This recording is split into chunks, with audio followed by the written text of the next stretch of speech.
The real reason you are stuck at $100,000 a month with your ecom brand. After someone who has scaled multiple ecom brands at my marketing agency for my clients to 7 figures and multiple 6 figures per month in revenue, this is the most common things I see of why people are stuck at $100,000 a month in revenue with their ecom brand.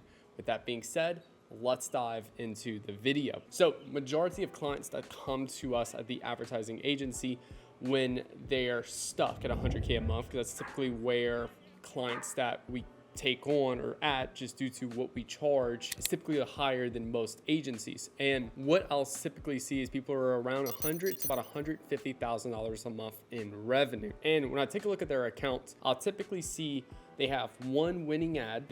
For the most part, everyone's using the simple or consolidated ad account structure where it's pretty much one campaign. Sometimes they might have 2 campaigns, but for the most part, I think it's pretty well established now that one campaign is the best route to go when building out an ad account. So they'll typically have their one campaign structure. They'll have a bunch of ads live, but it'll always be like one dominant winning ad inside of their ad account. And then they'll almost all the time have one winning product, and they're probably, I don't know, I would say they're always in the USA, maybe in another country, but they're still with one country, one product, and like one winning ad. And that's like what I would say is like the most common case for majority of our clients when they come to us before we start to scale them to multiple 6 figures a month, even $1 million a month in revenue with their ecom brand. And just looking at the first things when I hop in their account, the first couple things that we do to break past that $100,000 a month mark is, number one, we look at their kind of overall creative testing and kind of diagnose their creatives. We like to look at, were these creatives built for scale? Do they call out a clear persona, a clear value proposition for what this product can do for people? Or are they just a bunch of creatives that's like, hey, this is a key. It has 4 hours of battery life. It can, go 5 miles away. Like, is it all feature-driven stuff, or is these benefit-driven creatives? I also like to look at the whole funnel itself inside of Facebook, not necessarily the funnel from like a ad to landing page structure, but I like to look at the funnel from a perspective of the 5 stages of market awareness. And typically with that one winning ad that clients are stuck at $100,000 a month it's typically gonna be a ad where it's like, hey, 50% off today, ends tonight. Or it's gonna be some type of ad where it's like, hey, do you want more energy? Drink this. And in that particular case right there, we just pretty much solve for the opposite of what that says. So an account that has scaled up with something like, hey, 50% off today, or last chance to get buy 2 get 1 free, and that's their leading messaging, then all I want to do is simply start working my way up the funnel. I want to start looking now at, instead of, hey, just offer, I want to start looking at, okay, what are people currently struggling with, or what do people currently want to achieve? And then call those things out, because that's going to reach more people. When you're going ahead and creating creatives like buy 2 get 1 free, you're reaching what I call as an aware group of people. An aware group of people is the smallest market of people that you can actually advertise to. These people that's already seen like other products exactly the same. It's like this can of Liquid Death right here.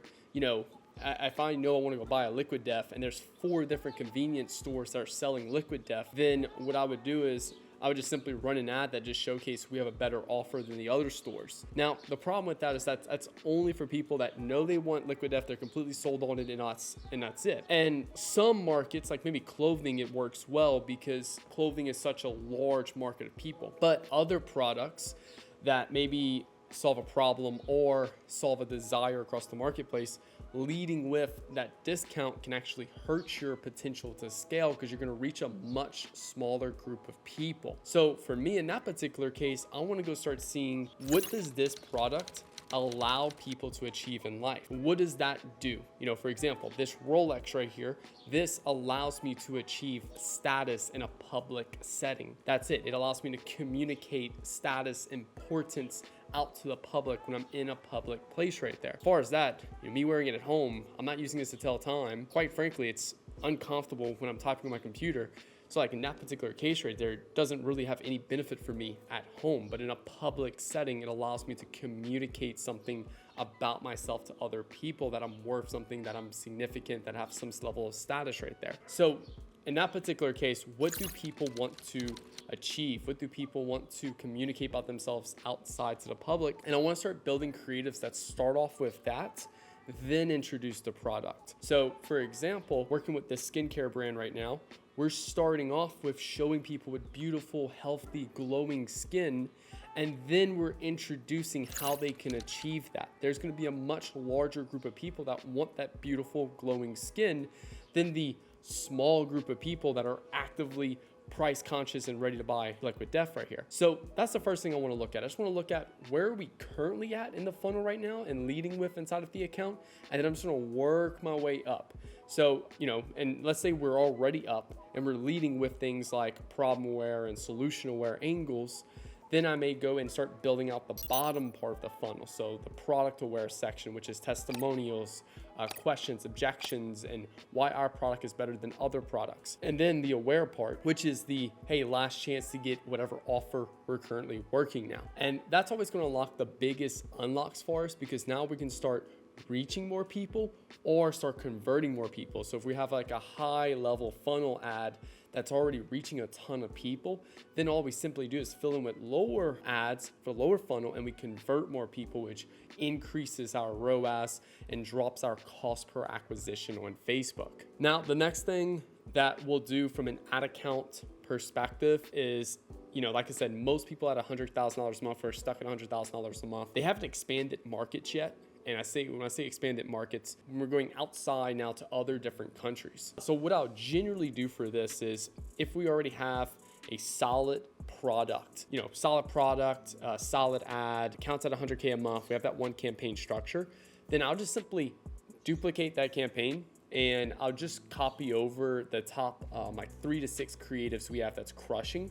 And then I'll create what's called a country testing campaign. This is a campaign I'm just gonna run for a short period of time. And all I'm gonna do is go ahead inside that campaign, have one campaign, one ad set, my top 3 or 4 ads that's currently doing the best for the ad account. And then I'm just gonna change it from whatever country we're targeting now and just simply load in all the countries we want to test. And then I'll just let this campaign run for 30 days. Not really worried about performance or anything like that. So I'll probably put like about a budget, about 5 to 10% of what we're actively spending in our main campaign. And then all I'm gonna do right here is get some data back on what countries work outside of whatever country we're advertising in now. From there, I'll take the top spending countries. And let's say right now we're advertising in USA with our product. And then all of a sudden now we go to, we test a bunch of countries and we find that Germany's the next country that spends the most. All I'll simply do is go ahead and create a new campaign. I'm gonna duplicate my store. So I'm gonna create a new Shopify store, or I'm just gonna go to Shopify Plus and create a sub store. And then all I'm gonna do is translate that whole store into German. I'm gonna translate all my creatives into German. So if it's a UGC video, I'm gonna translate to German. I'm gonna translate my text on the Facebook copy, primary text, headline, all that. And then I'm gonna launch that new campaign. So now we have our USA campaign, we have this country testing campaign, and then we have a dedicated Germany campaign. And that Germany campaign has translated everything. I wanna make sure that store looks like it was built in Germany and is made in Germany, everything. And then we're gonna scale that campaign up right there.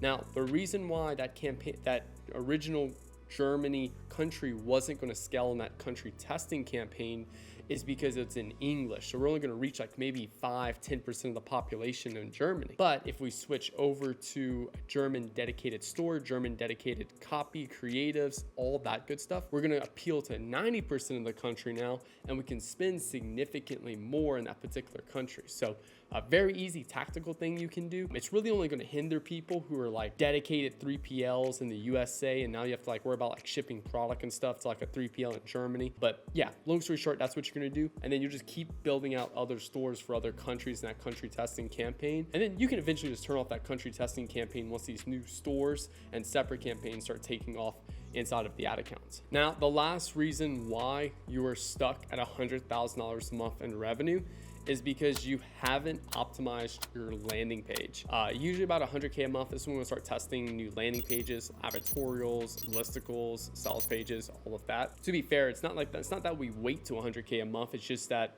a lot of the clients that come to us that are at $100,000 a month, they've never tested it before. And that was a simple action we could take to improve the conversion rate, which will lower cost per acquisition and increase return on ad spend. So we just simply took that action right there. And usually that helped us out with, again, just further improving performance, allowing us to scale further. But now if you're in multiple countries, multiple stores, and also to just be fair about the countries and stuff, we're using the same ad account, same pixel, just new campaigns. That's it for the separate countries. Long story short, you're doing all of this. This is going to allow you to break past that $100,000 a month mark. And usually our first steps when we come in with a new client with the goal of scaling to $1 million a month in revenue. So if you want me to do all this for you, then click the link below to have Nick Theriot run your ads. Again, we work with stores at $100,000 a month with the goal of hitting $1 million a month, specifically e-com brands. And if you're not quite hitting 100K a month yet, and you want me to mentor you, hop on your ad account, review your creatives, review everything you're doing, then click the link below to have Nick Theriot mentor you. Thank you all so much for watching. Hope you have a good rest of y'all day. Peace out.